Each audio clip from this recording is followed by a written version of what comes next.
नमस्कार दोस्तों, स्वागत है आप सभी का ओनली आईएएस के यूट्यूब चैनल पर। आज हम बात करने वाले हैं वल्लभ भाई पटेल के बारे में, जिनकी आज पुण्यतिथि है। रिसेंट टाइम में जो सेंट्रल गवर्नमेंट है, इन्होंने बहुत सा फोकस किया है सरदार वल्लभ भाई पटेल पे, जिसके कारण ये आपके प्री और मेंस के लिए इम्पॉर्टेंट हो जाते हैं। यूपीएससी ने सरदार वल्लभ भाई पटेल पे अभी तक 16 क्वेश्चन पूछे हैं, उनमें से कुछ मैं आपके साथ शेयर करने वाला हूं। आशा करता हूं कि इन सभी का जवाब आप कमेंट बॉक्स में अवश्य देंगे।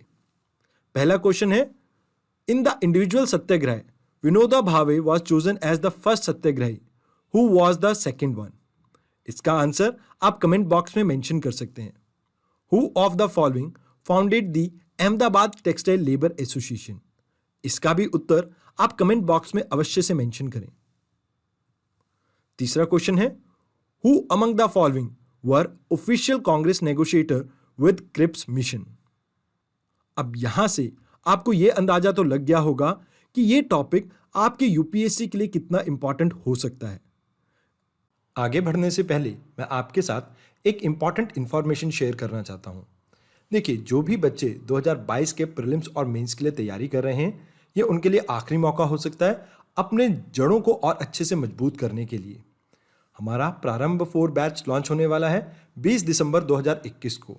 आप इसके लिए video.onlyis.in पे जाके लॉगिन कर सकते हैं और नीचे दिए गए नंबर पे भी कांटेक्ट कर सकते हैं। यहाँ पे हम कोशिश ये करेंगे कि आपकी फाउंडेशन को और अच्छे से मजबूत कर सकें। आइए शुरुआत करते हैं आज की वीडियो की। आइए अब जानते हैं सरदार वल्लभ भाई पटेल के बारे में, जिन्हें भारत का यूनिफायर भी कहा जाता है। ऐसा कहने के पीछे कारण यह है कि जब भारत आजाद हुआ था तो ये छोटी छोटी प्रिंसली स्टेट में डिवाइडेड था और इन्हीं प्रिंसली स्टेट को इंटीग्रेट करके भारत का निर्माण किया था श्री वल्लभ भाई पटेल ने। इसीलिए इन्हें भारत का लौह पुरुष भी कहा जाता है। इनका पूरा नाम वल्लभ भाई झावेर भाई पटेल है। माफी चाहूंगा अगर मैं प्रोनाउंसिएशन में कोई गलती कर रहा हूं।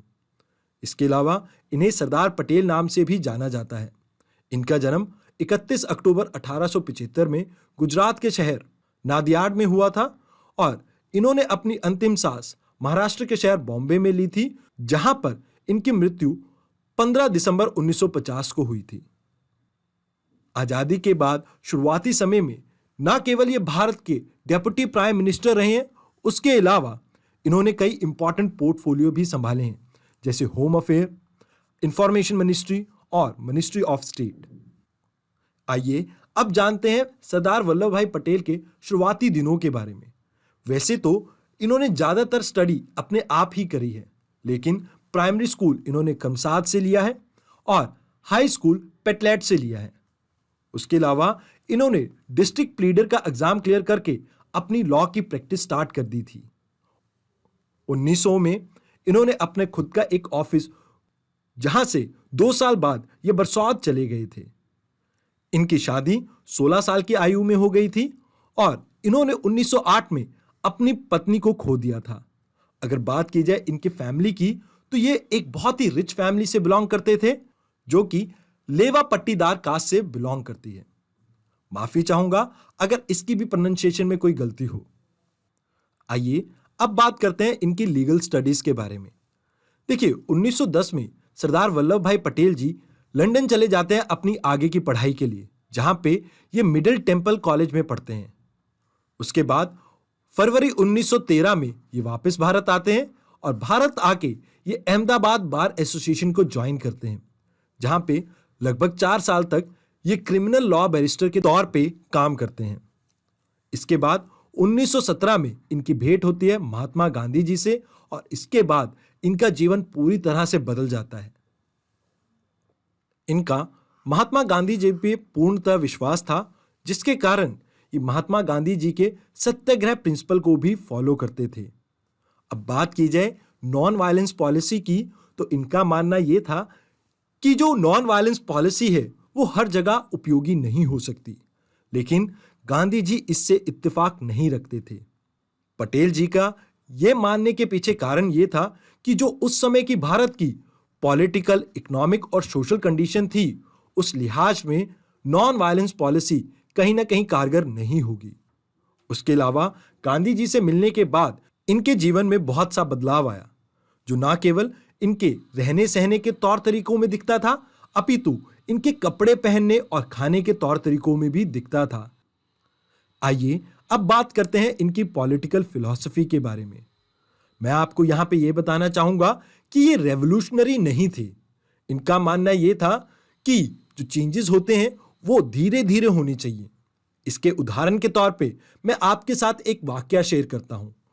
1928 से 1931 तक सुभाष चंद्र बोस और जवाहरलाल नेहरू जी कोशिश कर रहे थे कि कांग्रेस के एजेंडा में कंप्लीट इंडिपेंडेंस को लाया जाए, लेकिन गांधी जी और मोतीलाल नेहरू जी की तर्ज पे इन्होंने भी ये कहा कि अभी भारत को डोमिनियन स्टेटस के लिए काम करना चाहिए और कंप्लीट इंडिपेंडेंस नियर फ्यूचर हमारी पॉलिसी हो सकता है।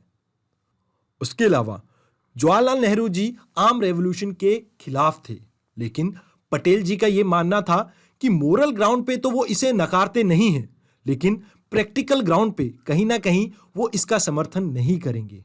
ऐसा कहने के पीछे कारण यह था कि अगर भारत आर्म रिबेलियन करेगा तो इससे अंग्रेजों को खुले हाथ मिल जाएंगे और इससे भारतीय जनता को बहुत सा नुकसान झेलना पड़ सकता है।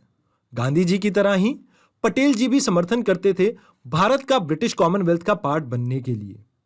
ऐसा कहने के पीछे कारण यह था कि वो जानते थे कि इससे भारत को बहुत ज्यादा बेनिफिट हो सकता है।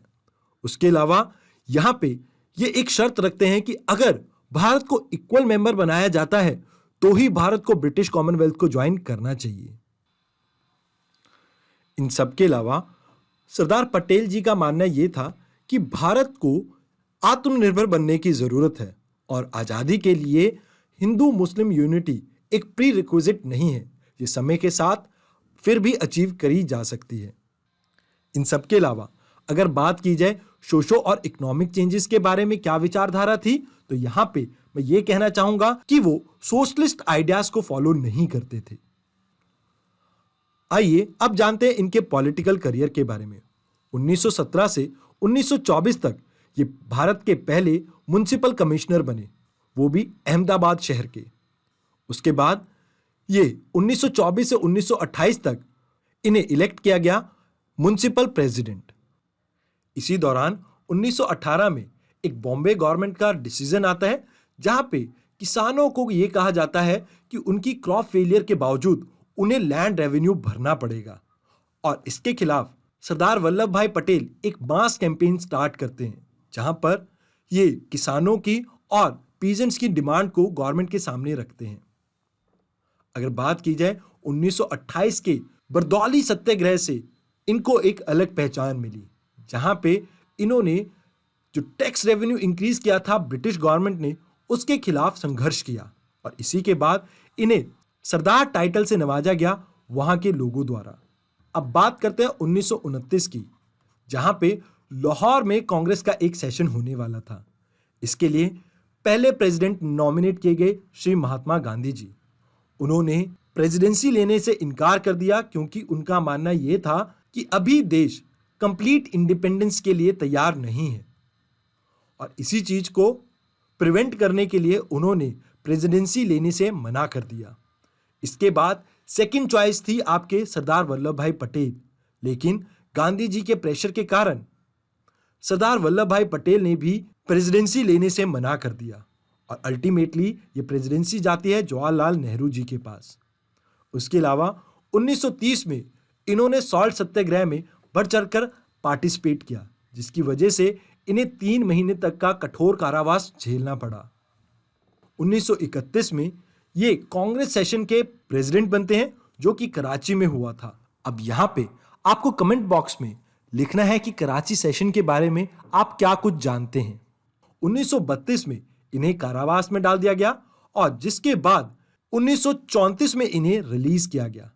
इसके बाद 1937 के जो इलेक्शन हुए थे, इनमें इन्होंने बढ़ चढ़कर पार्टिसिपेट किया, जिसकी वजह से कांग्रेस को बहुत बड़ी जीत मिली थी उन इलेक्शंस में। अब बात की जाए 1937 और 38 में जो कांग्रेस सेशन होना था, वहां पर एक बार फिर से वल्लभ भाई पटेल को प्रेसिडेंट बनाने की बात चल रही थी। लेकिन एक बार फिर से गांधी जी के प्रेशर के कारण पटेल जी ने प्रेसिडेंसी लेने से मना कर दिया और इस बार फिर से जवाहरलाल नेहरू जी को कांग्रेस का अध्यक्ष बनने का सौभाग्य प्राप्त हुआ। अब बात करते हैं वर्ल्ड वॉर टू की।